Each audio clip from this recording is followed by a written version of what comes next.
The Witch Must Burn, Chapter 4. I had only been outside the Emerald City a handful of times in my life, and despite my anxiety about what lay ahead of me, I couldn't help a surge of excitement as the carriage passed through the immense gates of the city and onto the road of yellow brick. Next to me, Glinda lay back against her seat with her eyes closed, looking for all the world like a pretty young girl taking a nap. If I'd hoped she'd give me some clue as to what she wanted with me, I clearly wasn't going to get it. I used the brief respite from her razor-sharp attention to look out the carriage window at the countryside. Once we were out of the gates, the radiant green aura of the city dissipated. Hills gave way to rolling farmland, corn stalks bobbed in the wind, and neatly tended orchards stretched towards the horizon in even rows. The trees didn't talk anymore. That had been one of Dorothy's first decrees. She said they gave her a headache. But their silence didn't affect the views. We'd been traveling for an hour or so when Glinda opened her eyes next to me and sat up, rapping on the roof of the carriage with her knuckles. We drew to a halt and she stepped out of the carriage. I stayed where I was, confused, until I heard her call sweetly, "Jellia, what on earth are you waiting for? Surely you're not shrinking your duties already?" I got out hastily. We'd stopped next to a broad meadow of periwinkle grass, bordered on one edge by a thick, lush forest. The second carriage had followed us, and I only now saw that a large contingent of the Tin Woodman soldiers had ridden along in the carriage. Glinda was directing them to unload the Scarecrow's machinery from the other carriage, a bewildering array of pipes and wires and instruments. The unloading took some time, and I could sense Glinda's impatience, although her face remained unnaturally serene. When the soldiers had finished, they stood expectantly staring at her. "Now put it together," she said. This time there was no mistaking the irritation in her voice, and the soldiers got busy at once, assembling the pieces in the middle of the field. Glinda didn't seem to expect me to do anything, so I stood awkwardly at her side and she surveyed the construction. The soldiers were moving with sharp, jerky motions, like sped-up wind-up toys, and soon the structure began to take shape. It was a giant contraption that looked almost like a complicated windmill with a long, flat piece that stretched out from the main body of the structure and balanced on another, smaller structure, like a seesaw. What on earth? I wondered. "It's a drill, of course," Glinda said, if she could read my mind. "A drill, Your Eminence?" "For magic," she said. I looked up at her. The rubies in her crown dazzled in the afternoon sun. "It's simply everywhere in Oz, as you know, going to waste. It's high time we put all those natural resources to work, don't you think?" "You're drilling magic out of the ground?" I stared at her in surprise, and she raised an eyebrow. "Your Eminence," I added quickly. "Of course. Now that we can use we have the technology to extract it, there's no reason not to. Think of how much the power will improve the lives of your fellow citizens." I wasn't fooled by her sugary rhetoric. I was pretty sure that the only citizens whose lives would be improved by Glinda's crazy plan were Glinda and herself and Dorothy. "But, Your Eminence, doesn't Oz depend on that magic to survive?" She waved a hand dismissively. "Jellia, I thought I saw something special in you in the palace, but now you sound positively old-fashioned. There's plenty of magic to go around. Oz won't feel a thing." I shut my mouth. The months ahead would be hard enough without starting out on Ozma's bad side. We watched as the soldiers finished tightening the last nuts and bolts on Glinda's drilling machine. Then she pushed me forward. "Now, Jellia, it's time to do your duty for your country." "Me?" I blurted in surprise as two soldiers grabbed me by the arms and dragged me toward the machine. "But I need magic to power the drill," Glinda cooed. She floated delicately after us, her heels sparkling silver several inches off the ground. "You certainly don't expect me to use mine, do you?" Now that we were closer to the machine, I could see a leather harness and a silver helmet attached to one end of the giant seesaw. I struggled desperately, but the soldier strapped me in and jammed the helmet on my head. What was happening? Glinda looked me over with an assessing gaze and then nodded. "Begin," she said, and one of the soldiers flipped a switch on the seesaw platform. I screamed as a blinding wave of pain surged through me. I felt as though I was being electrocuted. Over my own cries, I could hear the machine give out a huge creaking groan, and the platform I was strapped to shifted as the machine began to move. The pain was unbearable and unending. My nostrils filled with the scent of burning, and I realized in horror that was the smell of my own flesh. Nothing I had been through in my life would prepare me for pain like this. I'm very disappointed in you, Gilia, I heard Glinda say, and then everything went black. I woke up on my back in a long, sweet-smelling grass.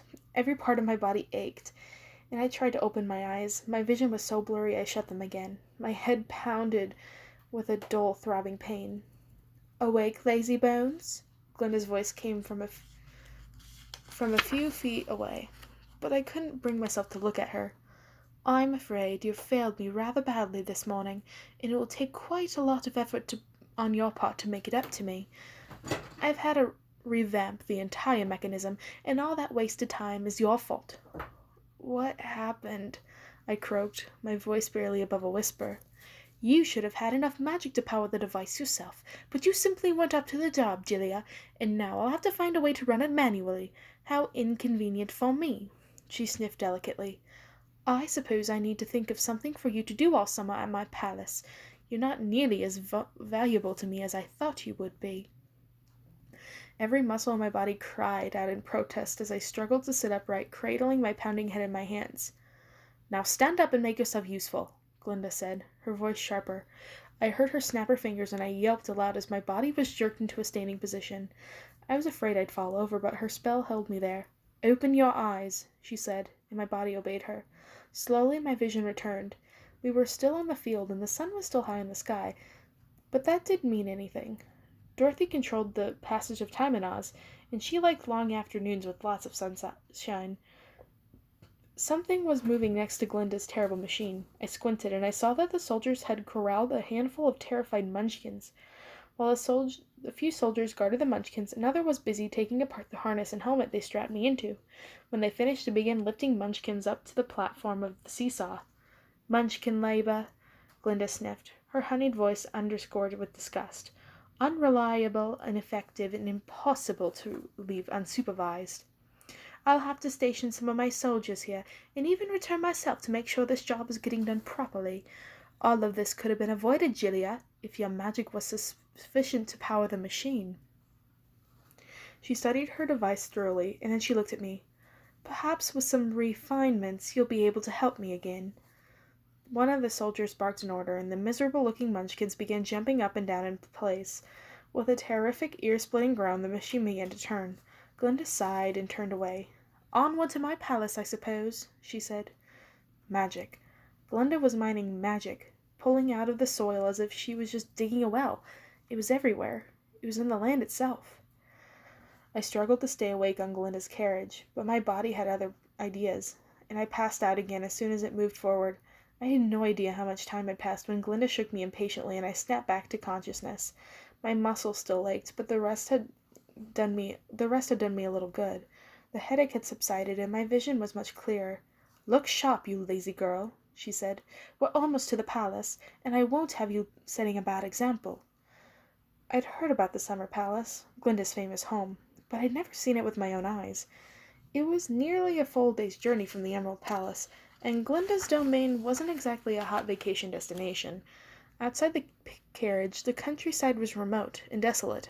Lonely-looking blue hills, barren and rocky, surrounded us, and the trees were twisted and thorny. Here and there, huge craters dotted the landscape, and I wondered if she'd already tried out her magic mining experiments closer to home.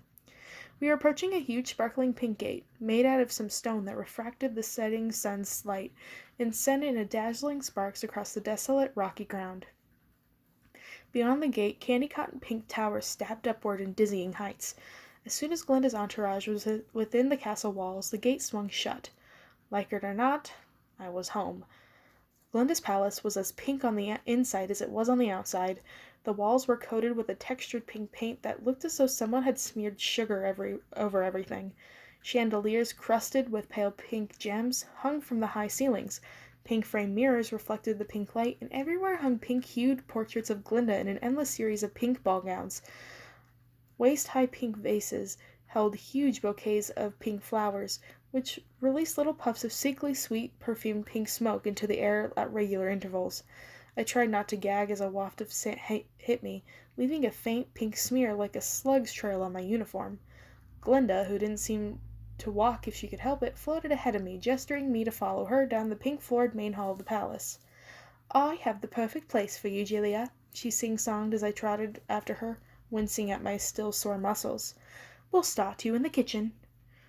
"I'm trained as a lady's maid, Your Eminence," I panted as I hurried after her. "Too good to start at the bottom, are we?" she cooed.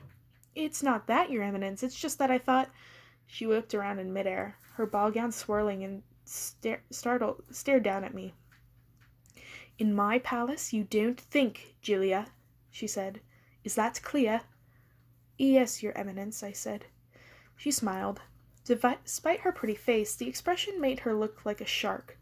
"That's more like it, Julia, and don't think I won't be keeping an eye on you. Is that clear?" "Yes, Your Eminence." In a puff of pink glitter, she vanished. I stood blinking in the hallway, uncertain what to do next, when a tall, lean boy about my age with thick hair rounded a corner and stopped in front of me. He was one of the best-looking people I've ever seen. I was very happy to see that he wasn't pink. "You're the new girl," he said, his curt demeanor at odds with his charming looks. "Yes," I said, and curtsied for good measure. He snorted. "Save it for Glinda," he said. "I'm here to help you stay alive."